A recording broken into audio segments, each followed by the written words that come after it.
Ada kejutan teman-teman. Selama bertahun-tahun, di mana publik selama polemik nasab ini disuguhi berbagai macam narasi, kemudian bantahan, kemudian klarifikasi dari ceramah, kemudian podcast, kemudian artikel, hingga perang opini yang seolah-olah ingin meyakinkan masyarakat bahwa polemik nasab Ba'alawi ini selesai dan tidak menyisakan sebuah pertanyaan apapun. Namun, temuan baru ini, teman-teman, ketika meriset ribuan komentar media sosial yang dibedah satu persatu, dan ketika sentimen publik itu dipetakan, kemudian ketika respon terhadap narasi, kemudian kontra narasi dan bantahan diklasifikasikan, maka muncul sebuah temuan yang mengejutkan. Ternyata tingkat keberhasilan framing narasi Ba'alawi di ruang publik digital ini sangat rendah.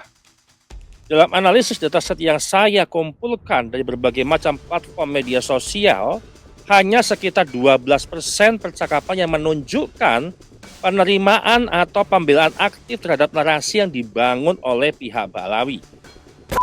Artinya apa? Artinya, mayoritas publik yang terlibat dalam diskusi nasab ini justru tidak sedang membicarakan kehebatan bantahan daripada Pro Ba'alawi. Ya, bahkan di komentar-komentar pun yang menjadi basis audiens pendukung Ba'alawi sendiri banyak komentar yang tidak lagi berusaha menjawab substansi tesis. Akibatnya apa? Ruang digital berubah. Narasi yang dulu mereka menjadi dominan ini mulai kehilangan daya pengaruh. Framing yang dibangun bertahun-tahun ini mulai mengalami kelelahan amunisi. Sementara rasa ingin tahu publik itu justru semakin meningkat. Inilah yang akan kita bedah pada episode kali ini. Apakah benar keberhasilan framing Ba'alawi di media sosial hanya berada di sekitar 12%? Kemudian mengapa angka itu muncul dan faktor apa yang membuat publik sulit menerima narasi yang dibangun oleh klan Ba'alawi? Dan apakah ini pertanda bahwa pertarungan opini di ruang digital ini semakin memasuki babak yang sama sekali baru? Mari kita bongkar datanya.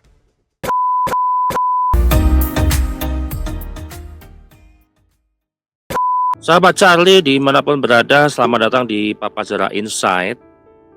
Kali ini saya ingin membahas beberapa hal terkait survei atau riset di sosial media, di mana beberapa netizen semalam saya live itu banyak yang mempertanyakan tingkat kepercayaan terhadap tesis Keimat. Namun saya tidak akan membedah hal itu, karena itu sudah saya bahas di beberapa bulan yang lalu, bahkan dari dataset secara publik di sosial media, kemudian riset yang berbasis lapangan menggunakan berbagai responden ya. Jumlah responden itu sekitar 425 responden dan saya sudah berhasil untuk memberikan pemahaman ke publik. Dan kemudian ada juga masukan dari Ghost Rocky yang menyampaikan kenapa Kang Charlie kok belum mengeluarkan riset lagi gitu ya. Dan ini saya coba akan mengulas lagi dan ada temuan-temuan baru pada episode kali ini gitu kan. Nah, yang pertama saya menggabungkan ya dataset komentar publik yang terbaru per bulan Juni ini dari kanal yang pro Ba'alawi dan pro tesis Keimat, kemudian data netral. Kemudian dataset komentar yang pernah saya ulas dan pernah saya lakukan riset di episode-episode sebelumnya dan berbagai macam pola yang sudah kita temukan bahwa percaya narasi Ba'alawi itu hanya di bawah 10%. Nah, kalau kita gabungkan hasil sintesis ya, dan ini disclaimer, ini bukan hasil populasi seluruh Indonesia. Ini adalah hasil dari riset sosial media dari seluruh platform media sosial yang saya teliti.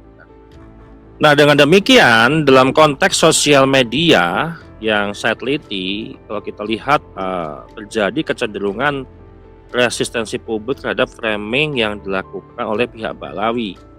Dan terdapat indikasi-indikasi yang kuat bahwa sebagian besar partisipan diskusi terkait polemik nasab ini masih memandang pertanyaan-pertanyaan utama yang diajukan oleh Keimat ini belum terjawab atau sebagai isu yang memang belum tuntas dan belum diselesaikan sampai hari ini.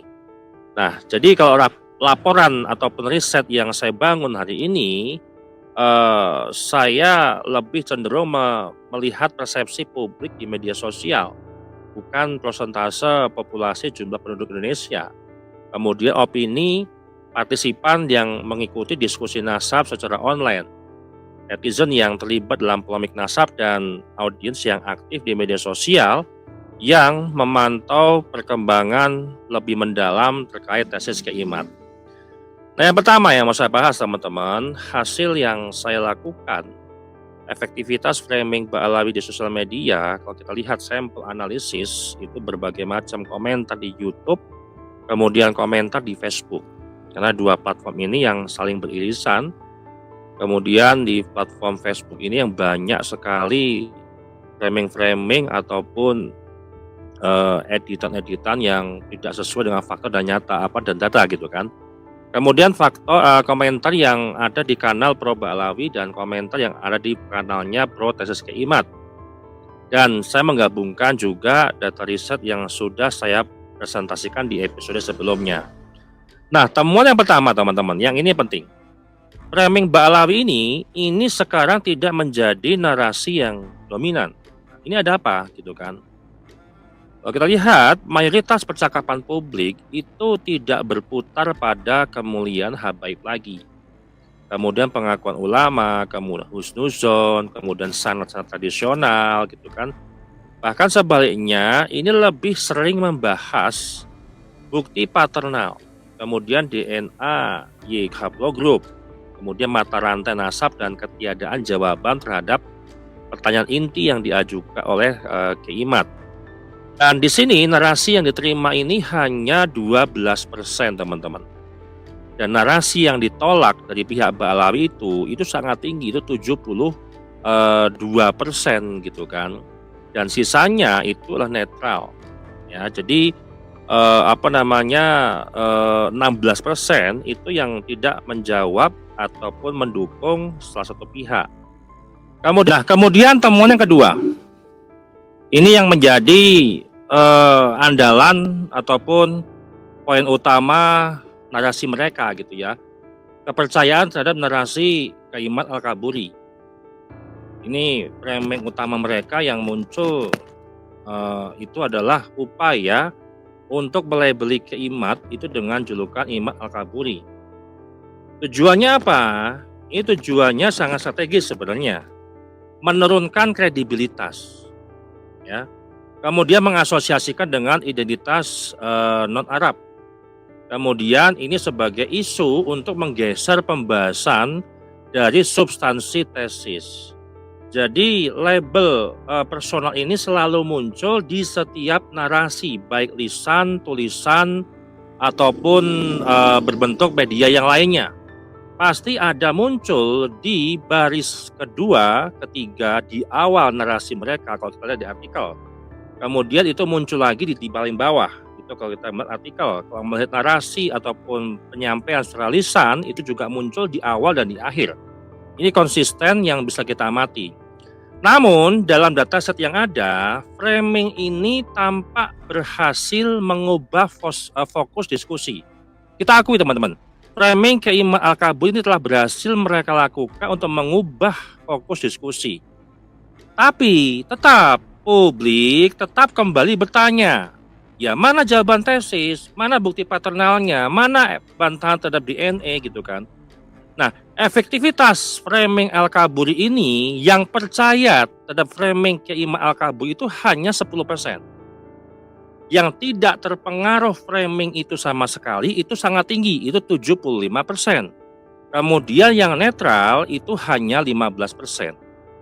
Kemudian temuan yang ketiga, persepsi terhadap tesis Keimat.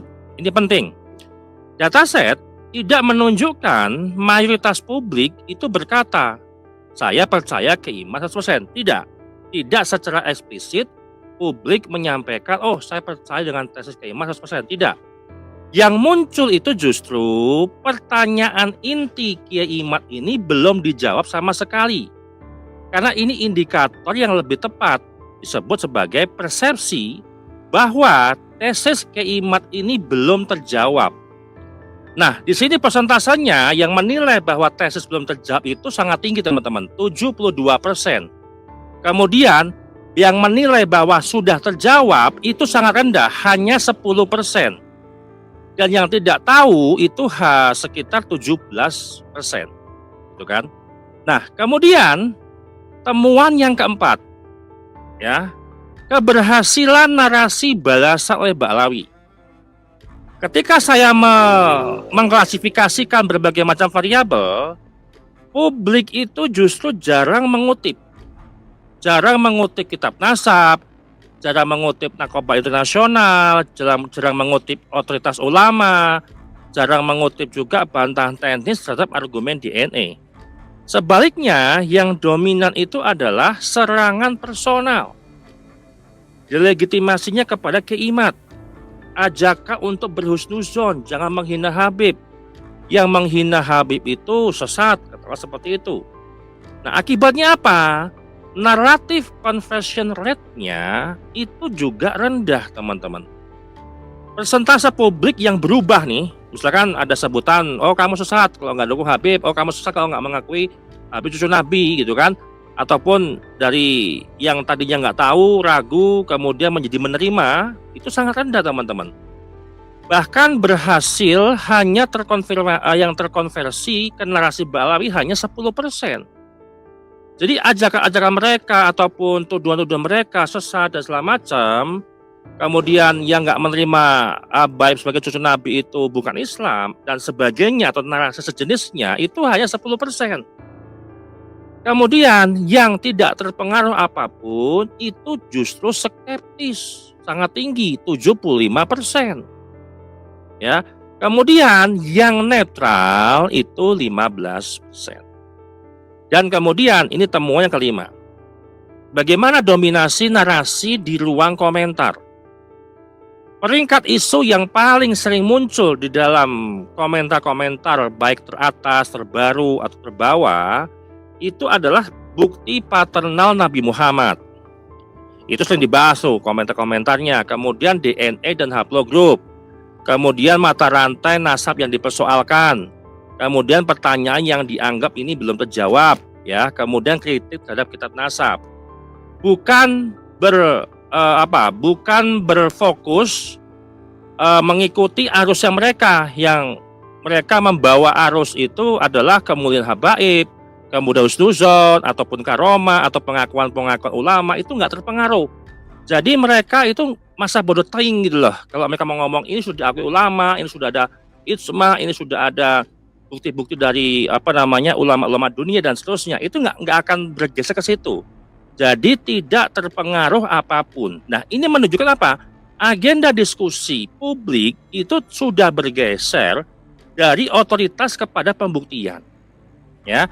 Jadi kesimpulan besar yang bisa saya sampaikan hari ini, bahwa Ba'alawi ini sudah tidak mempan lagi mereka memframing Kiai Imad Al-Kaburi, memframing yang tidak mendukung Habib itu sesat, yang tidak percaya Habib cucu Nabi itu dia bukan Islam, atau mereka ini adalah Kiai Imad ataupun pendukungnya adalah memecah belah umat, dan seterusnya. Apapun itu tuduhannya, baik tuduhannya terhadap personalnya misalkan Kiai Imad, atau personalnya itu kepada Dr. Sugeng yang mendelegitimasikan bahwa bukan pakar DNA, hanya ahli pakan ternak dan seterusnya, itu nggak berhasil. Ya, itu masyarakat itu sudah pesah bodoh teing gitu loh. Masyarakat sudah bodoh amat. Dan indeks keberhasilan framing Ba'alawi ini rendah sekali, teman-teman, hanya 12%. Dan indeks resistensi publik terhadap framing Ba'alawi ini itu justru tinggi, 72%. Kemudian persepsi publik bahwa tesis Kiai Imad ini belum terjawab itu juga 72%. Itu sangat tinggi, teman-teman. Jadi kalau kita lihat secara naratif, ya, framing mereka ini sudah tidak berpengaruh terhadap publik. sudah tidak bisa membawa nilai tambah. Oh, saya mau bikin video misalkan haul ini rame, terus haulnya PBI sepi, terus ini membuat orang akan berubah pikiran kemudian mendukung balap, itu enggak. Jadi mereka membuat narasi itu ke sosmed ya sia-sia, cuma buang energi, buang dana besar, kemudian buzzer-buzzernya juga nggak produktif gitu kan, sehingga masyarakat itu lebih tercerdaskan. Nah, dalam dataset terkait media sosial yang saya analisis, framing yang berupaya mendelegitimasikan Kiimat atau siapapun yang protes Kiimat, termasuk Nur Ihya, kemudian misalkan Dr. Sugeng ataupun Gus Ajis, melalui labelisasi personal ini tidak tampak menjadi narasi yang dominan. Ini nggak berhasil. Percakapan publik ini justru lebih banyak kembali pada tuntutan pembuktian dan jawaban terhadap pertanyaan-pertanyaan inti yang memang belum dijawab sampai hari ini. Dan temuan ini mengidentifikasikan dan mengindikasikan bahwa keberhasilan framing Mbak Alawi dalam sosial media yang membentuk publik, opini publik ya, yang relatif terbatas, sementara persepsi bahwa tesis Kiimat ini belum terjawab itu secara memadai masih menjadi dominan dan menjadi pandangan yang paling sering dibahas dan paling utama di ruang komentar yang kita bisa analisis. Jadi angka-angka di atas cut ya.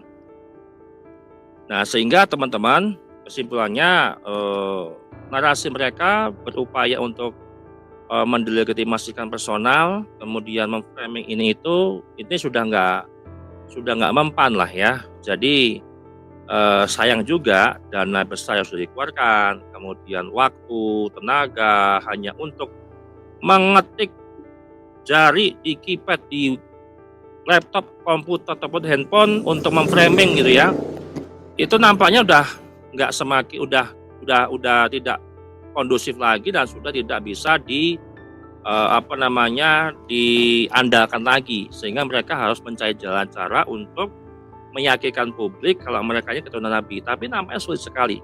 Kenapa saya mengambil data di sosial media? Ya karena mereka memframingnya di sosial media, gitu loh. Saya hanya meriset hasil daripada narasi mereka, dampak dari narasi mereka, bagaimana terhadap publik yang hari ini mengikuti polemik nasab. Ternyata keberhasilan mereka hanya 12% saja. Dan itu sangat memalukan dan itu sangat menohok sekali teman-teman, karena mereka berupaya memframing, ternyata publik itu tidak terpengaruh oleh framingnya Mbak Alawi. Bikin saya. Terima kasih.